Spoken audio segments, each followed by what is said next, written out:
This video addresses a comment which was left on one of my videos and examines the origin of the word nonplussed and how it has come to have two seemingly opposite definitions. If you want to know the answer to a question about language or its history, comment below and I'll see if I can make a video about it.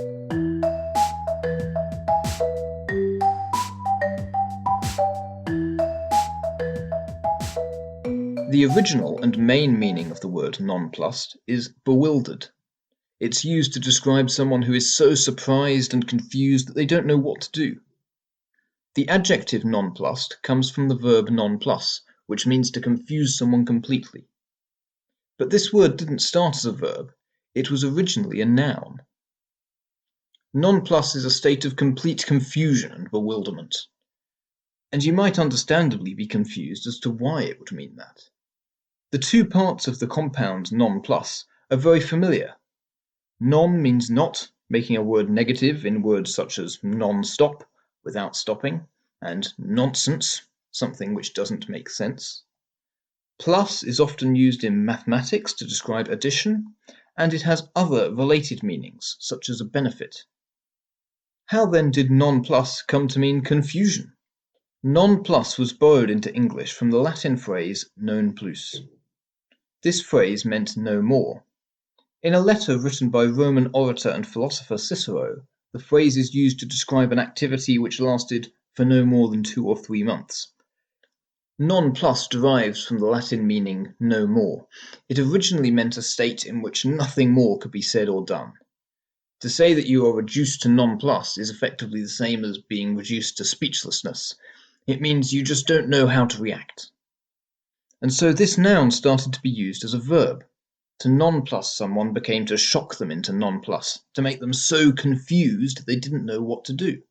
And therefore, for someone to be nonplussed came to mean that they were completely bewildered.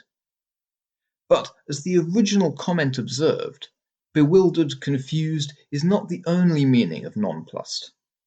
Increasingly, the word nonplussed has been used informally to mean unperturbed, not bothered or unsettled.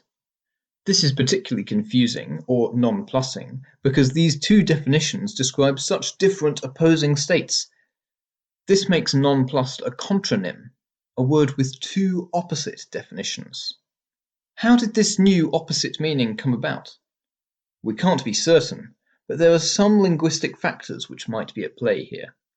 One of them is reanalysis, a concept previously discussed in my video on the 2 spellings of licorice. Reanalysis is when the unfamiliar form of a word is reanalyzed as something more familiar. In the case of nonplussed, it's relatively simple to see how this word was reanalyzed. English has thousands of words which begin with non, and the vast majority are simple negative forms of words without the prefix, just like nonsense, which is the opposite of sense.